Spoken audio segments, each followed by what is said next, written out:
Bonjour à tous, soyez les bienvenus dans cette nouvelle édition du Journal de l'Afrique. Voici les titres. Les départs en cascade de la CPI après le Burundi et l'Afrique du Sud. La Gambie souhaite claquer la porte de la Cour pénale internationale. Alors est-ce un désaveu pour la procureure Fatou Bensouda, qui est aussi l'ancienne ministre gambienne de la Justice? Nous avons posé la question au porte-parole de la CPI.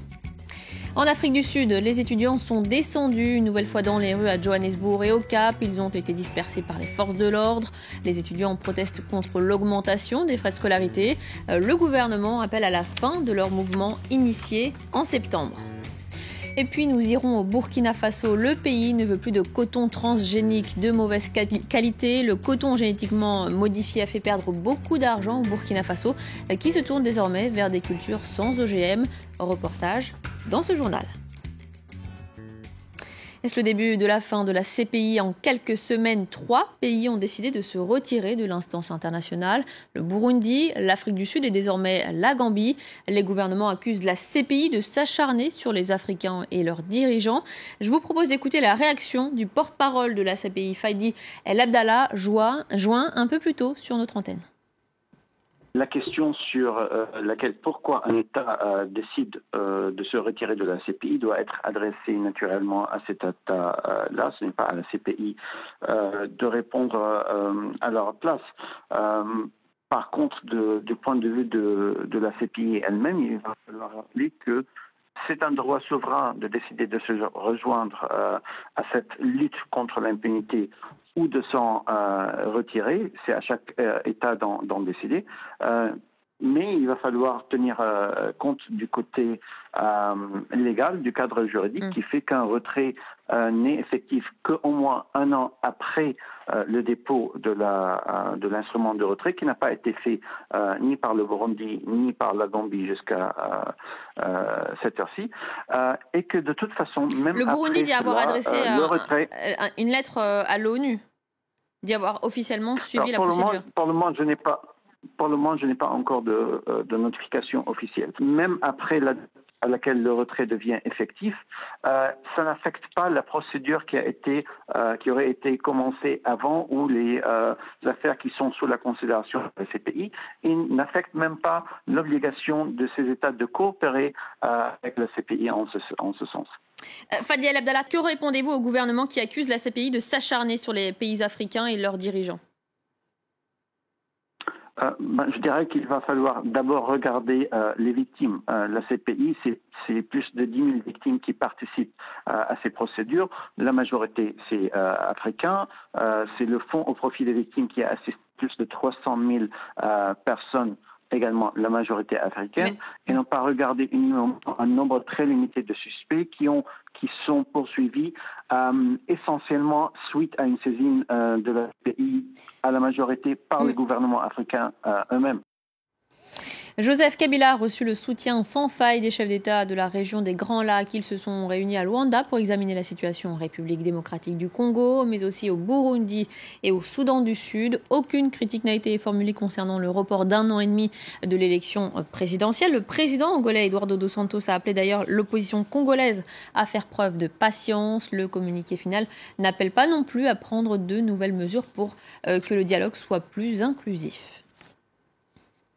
En Afrique du Sud, les étudiants restent mobilisés. Ils ont une nouvelle fois défilé à Johannesburg, au Cap.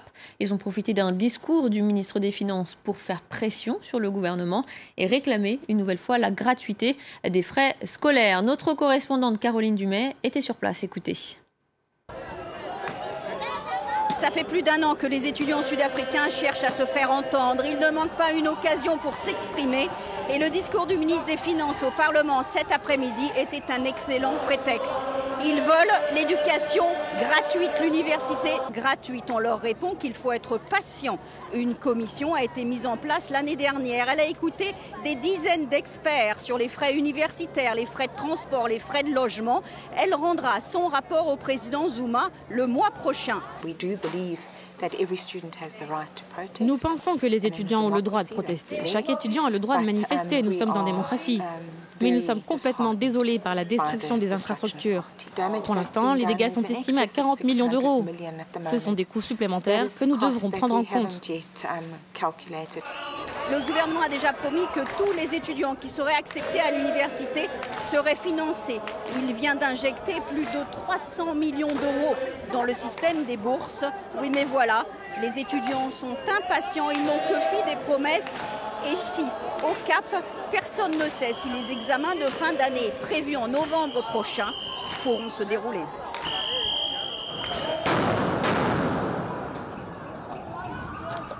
En Somalie, la ville de Kantala est tombée aux mains de partisans du groupe État islamique. Cette localité portuaire est située dans la région semi-autonome du Puntland.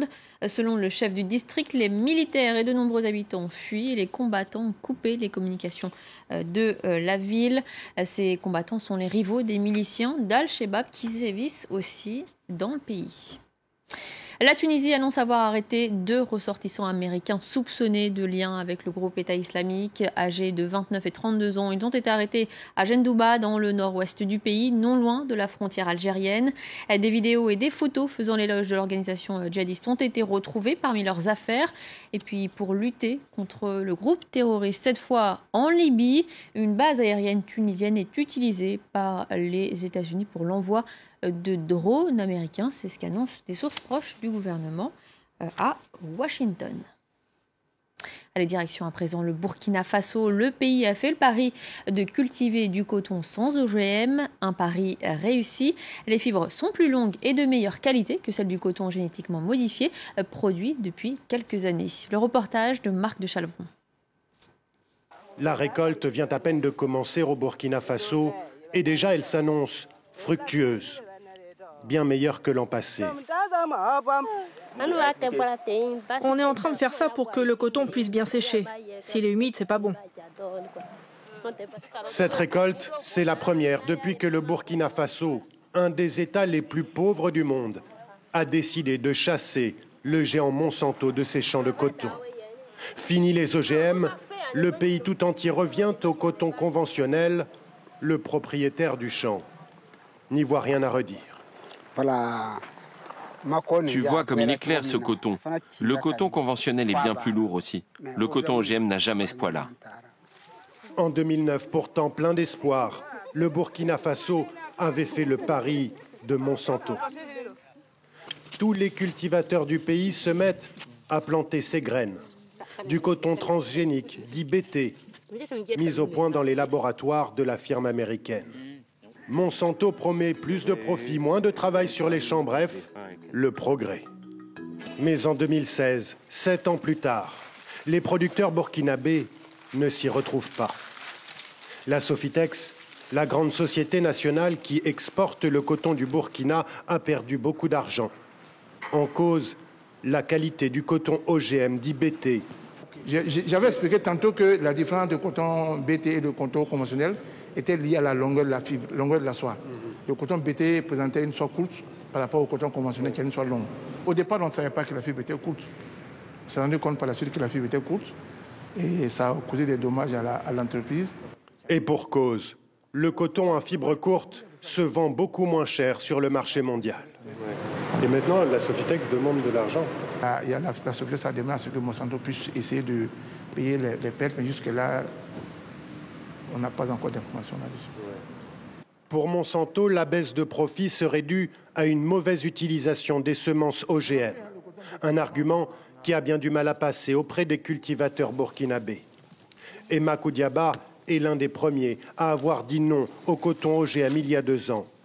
Et s'il a retrouvé le sourire depuis, avec un profit supérieur, l'expérience du coton Monsanto lui laisse un goût amer. Il a perdu, dit-il, beaucoup d'argent. Mais il fallait tester ça bien avant de mettre ça en application. Faire quelques champs seulement, savoir réellement quelles sont les fautes, quelles sont les pertes, avant de dire que oui, on peut le s'aimer. Pour Monsanto, l'expérience burkinabé est un échec retentissant. Le numéro 1 mondial de la semence génétiquement modifiée voulait faire de ce pays un exemple pour tout le continent africain. Il se retrouve pointé du doigt, prié de payer la somme de 73 millions d'euros. Preuve du malaise, Monsanto a fermé sa représentation au Burkina Faso, quitté le pays par la petite porte. Allez, avant de se quitter, on va voir la joie des supporters sud-africains. Ils étaient près d'1 milliard à réserver un accueil triomphal au Mamelodi Sundowns lors du retour de leur équipe. Le club sud-africain a été sacré pour la première fois de son histoire champion d'Afrique. C'était dimanche à Alexandrie.